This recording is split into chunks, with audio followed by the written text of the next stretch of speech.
আল্লাহর হাবিব সাল্লাল্লাহু আলাইহি ওয়াসাল্লাম নিয়ে হযরত ফাতিমা রাদিয়াল্লাহু তাআলা আনহা যখন ইন্তেকাল করেন, কবরের নিকট গিয়ে বলা হয়েছিল, হে কবর, তুই কি জানিস আজকে তোর নিকট কাকে রেখে যাইতেছি?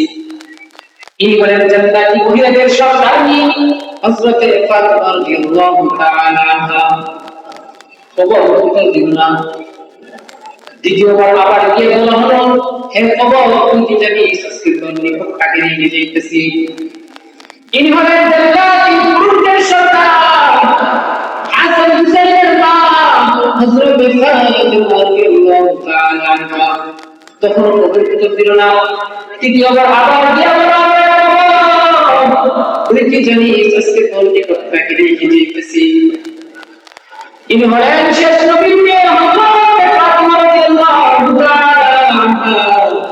আল্লাহ পাক রব্বুল আলামিন সঙ্গে সঙ্গে কবরের সওয়াল খুলে দিয়ে দিলেন।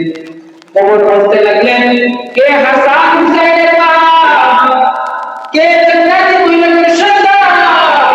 আমি কবর কাউকে চিনি না। কে শেষ নবীর মেয়ে হযরত ফাতিমা রাদিয়াল্লাহু তাআলা আনহা? আমি কবর